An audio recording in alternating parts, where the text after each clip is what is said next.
लग रहा है कि क्या अरब ममालिक ख़ासतौर पे इराक़ में जो अमरीकी अड्डों पर हमला हुआ है, तो क्या अरब ममालिक इसको अपने ऊपर हमला तस्वर करते हुए क्या अमरीका की किसी भी जवाबी कार्रवाई में शामिल होंगे, चाहे ये अलामती शमूलियत ही क्यों ना हो? मेरे ख्याल से ये बहुत क्लियर वार्निंग थी अमेरिका को कि अगर अमेरिका जंग में शामिल हुआ और उसने इजराइल का साथ दिया और ईरान की पर हमला किया अमेरिकन फोर्सेस ने, तो उस सूरत में जो उनके अड्डे हैं मिडिल ईस्ट में नजदीक, वो उनको टारगेट करेगा। उससे पहले से ये वार्निंग ईरान ने दी हुई थी और ये भी कहा था कि अमेरिका ने अगर हम पर हमला किया तो अपना हुर्मुज को भी हम बंद करने का सोचेंगे जहां तेल की तफसील होती है। उनकी पार्लियामेंट ने मेरे ख्याल में ये दोनों चीजें जो उन्होंने कहा था वो खाली धमकी नहीं थी, बल्कि उससे पता चला कि ये उन्होंने जो वार्निंग क्लियर दी थी उस पर अमल कर रहे हैं। मगर जल साहब, आपको क्या लगता है कि ये जो वार्निंग ईरान ने दी थी, क्या ये अलामती जवाबी रद्द-ए-अमल है या बाकायदा जंग का आगाज है अमेरिका के खिलाफ? बज़ाहिर तो लग रहा है कि ये एक अलामती जवाबी रद्द-ए-अमल था ईरान का, इसीलिए कतर को पहले से आगाह कर दिया गया था। और आज अगर ईरान ने अपने हमले रोक दिए तो फिर बज़ाहिर अमेरिका या किसी भी अरब मुल्क के पास ये जवाज़ नहीं होगा कि वो ईरान पे जवाबी हमला करें। देखिए, बात ये होती है कि नॉर्मली किसी मुल्क में अब अड्डे लेते हैं ना, तो वहां पर लोकल्स का दाखिला बंद कर दिया जाता है और वो जो इलाका जहां पर उनके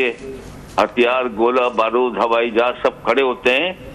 वो उस हिस्से में कतरे भी नहीं जा सकते। मैंने ऐसे कोई जर्मनी के अंदर भी देखे बेसेस और जगह पर भी बेसेस देखी हैं, वहाँ लोकल्स का दाखिला बंद होता है। तो अमेरिका की एक किस्म के समझने वो जगह है जहां पर कि ये जो थी, तो उस पर अटैक हुआ है। एक्चुअली कतर पे कहना चाहिए कि अटैक नहीं हुआ, लेकिन जाहिर है कतर के इलाके में चुके है ये, लेकिन वहां को डैमेज हुआ। उन्होंने उनके शहरों पर या किसी बिल्डिंगों पर नहीं किया, बल्कि जहां पे अमेरिकन बेस थी उस पर हमला किया है। और जो वादा किया था ये साबित कर दिया कि वो खाली धमकी नहीं देते, झूठे वादे नहीं करते, वो कार्रवाई करता है जो ईरान जिस बात का वो कहता है। तो आपको लग रहा है कि ये जंग के शोले फैल भी सकते हैं और अरब ममालिक की तरफ से अगर किसी किस्म का रद्द-ए-अमल आता है, ज़ाहिर बात है इराक़ में अमरीकी फुट सोल्जर्स मौजूद हैं, उनकी ज़मीनी अफवाज वहाँ मौजूद हैं, तो अमरीका की तरफ से किसी भी किस्म का रद्द-ए-अमल आ सकता है इन हमलों के जवाब में? मेरे ख्याल में तो ये हुकूमतें जो अरब जहाँ पर है गल्फ की, वो तो कोई इसके ऊपर रिस्पॉन्ड नहीं करेंगी। ईरान ने बस वो एक वार्निंग अमेरिका को देनी थी, वो उसने दे दी है कि आपने हमारे मुल्क पे हमला किया था, आप हमसे दूर हैं लेकिन आपके बेसेस नजदीक हैं, जहाँ 3-4 मिनट में मिसाइल पहुंच जाता है, तो हमने आपके इंटरेस्ट पर हमला किया, आपके बेसेस पे हमला किया है। और मेरे ख्याल में आगे कोई ईरान उसको फॉलो अप नहीं करेगा, न कतर के बाकी गल्फ के जो बाकी जो इलाके हैं उनके ऊपर कोई एक्शन ऐसा नहीं करेगा कि उनको कोई डैमेज हो। और मेरे ख्याल से ये बात यहाँ तो खत्म हो जाएगी। अमेरिका क्या करता है वो देखना है, अमेरिका क्या करता है। मगर इसराइल जो है वो तो बज़ाहिर कामयाब हुआ है अपनी हिकमत अमली में, और अमरीकी अड्डों पे जो ईरान ने हमला किया है, तो इसराइल की आप क्या समझते हैं, क्या हिकमत अमली होगी कि क्या अरब ममालिक और अमेरिका की तरफ से मज़ीद अब ईरान को जवाब दिया जाए? और इसराइल वैसे भी ये ख़बरें इसराइली मीडिया फैला रहा है कि बज़ाहिर बहरीन में और दूसरे अरब ममालिक में भी ईरान ने मिसाइल से हमला किया है। देखिए, बात यह है कि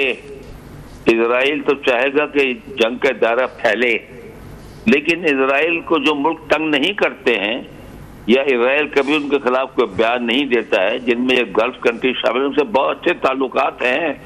ट्रेड है, कहीं कहीं एम्बेसी भी खोली हुई है इन लोगों ने, तो वो इजराइल इनके खिलाफ तो एक्शन नहीं चाहेगा। इजराइल तो खाली उन जहां से उसको खतरा है उनसे, या जो मुल्क उसके खिलाफ बात करते हैं ईरान और दूसरे, वो उन्हीं पर तवज्जो मरकूज रखेगा। इन ममालिक जो जिनके साथ दोस्ती है या जिनके साथ अच्छे ताल्लुकात हैं, उन पर ना चाहेगा कोई हमला करे, ना उनके साथ कोई लड़ाई आगे बढ़े। उस इलाके में। मंसूर जाफर साहब, सवाल ये पैदा होता है कि अरब ममालिक में अगर अमरीकी अड्डे मौजूद हैं, तो अगर अमरीकी अड्डों से जहाज़ उड़ते हैं और ईरान की एटमी तनसीबात पर हमले में मुआवनत करते हैं या हमला करते हैं, तो फिर क्या ईरान जो है उसका दिफा का हक बनता है अरब ममालिक के ऊपर हमला करने पे? ये तो सिर्फ अमरीकी अड्डे पर हमला हुआ है, तो आप नहीं समझते कि अरब ममालिक और अरब हुकूमत की भी कुछ ज़िम्मेदारी बनती है अगर उनके मुल्क से, उनकी सरजमीन से तैयारे उड़ के ईरान पे हमलावर होते हैं? जी, इसमें कोई शक नहीं कि ईरान के पास जो है इस कार्रवाई के, इस नौयत की कार्रवाई के खिलाफ जो है जवाब का हक है, और इसे बैनुल-अक़वामी कानून और जो इंटरनेशनल उर्फ है उसकी भी इजाज़त है। लेकिन मैं समझता हूँ कि यहाँ से थोड़ा सा चीज़ों को डिफ्रेंशिएट करने की ज़रूरत है, क्योंकि ये जिन मुल्कों में ये अड्डे होस्ट हैं,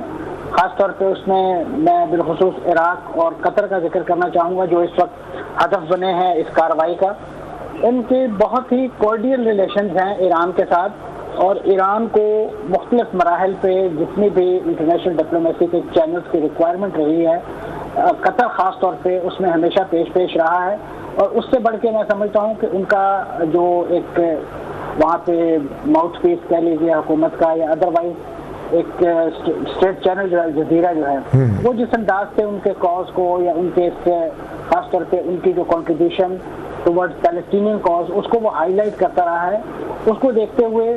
यानी कतर एक तरह आप अगर कहना चाहें तो अपने उन गुनाहों का कफारा साथ साथ अदा कर रहा है। यही वजह है कि एक बाकायदा अरेंजमेंट के तहत मैं समझता हूँ ये कार्रवाई की गई है, क्योंकि शाम में ही बल्कि दोपहर से ही जो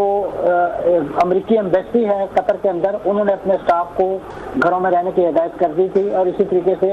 इराक और हत्ता के बहरीन तक तमाम जगहों पे इस कार्रवाई से तकरीबन 2 घंटे पहले फ़ज़ाई हदूद जो है वो बंद कर दी गई थी, और उसकी बुनियाद यही थी कि इस कार्रवाई का